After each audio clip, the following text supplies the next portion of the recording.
Hate is a harsh word. As the counterpoint to love, hate reigns supreme among those emotions that the faith traditions seek to expunge from the human heart. Hate, we're told, is the face of evil seen in plumes of smoke and ash on 911. Yet hate also serves a purpose for those adept at catalyzing conflicts. In the aftermath of that horrific event, hate, we're assured, is a desired emotional state. Yet induced hate led us into two unwinnable wars. Hate may yet take us into Iran or even Pakistan.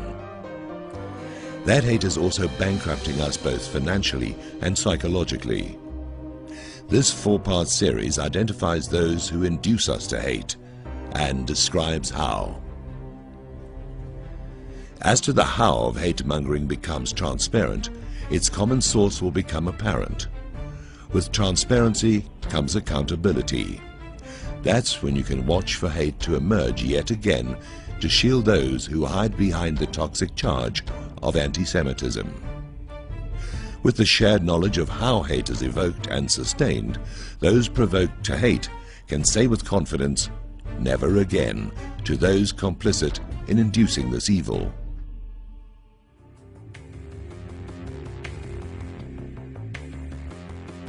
Hate can be personal or geopolitical. Those who induced us to war in the Middle East made it personal. The murderous provocation of 911 was emotionally wrenching and intensely personal. As a people, our gut reaction ensured that support for the war would become widespread. In the aftermath of that mass murder on U.S. soil, Martin Peretz, editor of the New Republic, summed up the situation. "We're all Israelis now." So now we can all be persuaded to hate Muslims, even if we've never met one. The shared mental environment was flooded with what then seemed like a plausible justification for the invasion of Iraq. Iraqi WMD, Iraqi ties to Al-Qaeda, Iraqi meetings with Al-Qaeda in Prague, Iraqi mobile biological weapons laboratories, Iraqi purchases of yellowcake uranium from Niger. We now know that all those rationales were fixed around a preset agenda. Yet a critical mass of false beliefs suffice to take us to war. For those skilled at inducing hate, consensus beliefs need not be true. They need only be credible, and only for a limited time. With a corrupt consensus ruling the day, anyone offering proof that Iraq was not a threat was dismissed as unpatriotic or soft on terrorism. This 911 prompted hate fest started with Iraq, a former ally, as the US-led invasion kicked off the clash of civilizations. The bravado of "bring him on" quickly became shock and awe, as a vicious invasion was pursued with a relaxed "oh shucks" attitude, supported with a media campaign comprised of photo ops of a commander-in-chief nonchalantly clearing brush at his home in Crawford, Texas. Brand America became, "We're still the world's biggest and baddest in the war-waging business. Just you watch." And watch us go broke as America led an Atlantic coalition that, like Israel, alienated much of the Muslim world.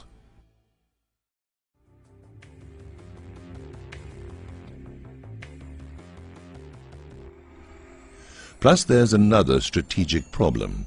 Our reason for invading Iraq was invalid. That's the assessment of Defense Secretary Robert Gates. He should know. After the invasion, the invalid storyline quickly shifted to Saddam, the evildoer, as our rationale. How can the rationale be invalid? If we're all Israelis now, surely that entitles us to invade lands belonging to Muslims, kill them, transform them into refugees, and, with impunity, create widespread outrage amongst the broader Muslim population. Let's fast forward to 9 years after a high-profile slaughter in Manhattan and survey our success in the stark light of hindsight. Are we more secure? Are we more prosperous? Are Americans facing a brighter future? Are our children proud of the outcome? Israel has occupied Palestine land for more than 6 decades. The September the 13th issue of Time magazine captured the Israeli sentiment. Why Israel doesn't care about peace. Israelis are too busy prospering to care. Outraged Muslims are a nuisance, but they're now largely marginalized and, for the most part, manageable. Is that what happened to us?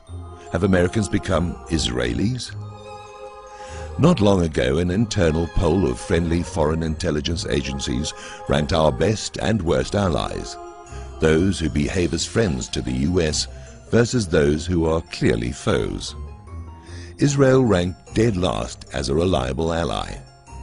Though their brazen theft of technical and industrial secrets is well known among those in the know, the broader US public remains deceived or in denial.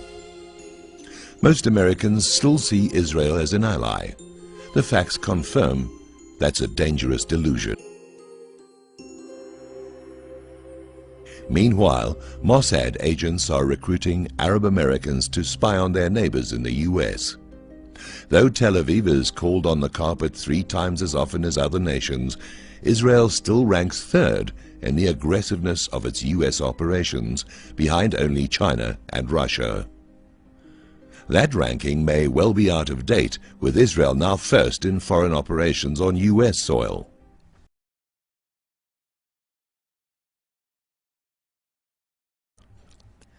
Zionist Jews deployed terror and intimidation to occupy Muslim lands long before Harry Truman was induced in 1948 to recognize an extremist enclave as a legitimate nation-state. Disputes over the land remain at the heart of the expansionist agenda for Greater Israel. On September the 7th, Palestinian leader Mahmoud Abbas asked that the US settle a dispute over the Israeli expansion of settlements that threatened to derail Mideast peace talks. Those talks have dragged on since 1967. Settling those disputes would disrupt the Zionist agenda. It's a telling rebuke. On September the 12th, Tel Aviv rejected a proposed visit to Israel by the foreign ministers of France, Spain, Britain, Germany, and Italy. Why? These senior diplomats sought a remedy to that dispute in order to achieve a long evasive peace. Therein lies Israel's strategic strength. Absent this sustained provocation, 43 years and counting, hatred might subside and peace may become a possibility. That's a danger Tel Aviv works hard to avoid. September the 12th also saw the release of a new report indicating that 2,066 new homes would be constructed in the West Bank as soon as the temporary freeze expires on September the 26th. Meanwhile, back in the US, Americans remain unaware of how many contracts for homeland security were awarded to Israeli firms or to firms owned by pro-Israelis. Nor do Americans realize how many homeland security outlays have been directed to Jewish community centers. That's all the more reason for Zionists, both Jewish and Christian, to create an uproar about an Islamic community center planned for construction 2 blocks from the 911 site in Manhattan. And all the more reason for a Christian Zionist preacher to designate the 9th anniversary of 911 as International Burn a Quran Day at his 50-member church. The Quran gambit gained global attention, stoked by a media dominated by Jewish Zionists. High-profile political personalities ensured that this hate-mongering stunt was kept in the forefront of international news coverage in the lead-up to the anniversary of modern history's best-known hate-mongering provocation.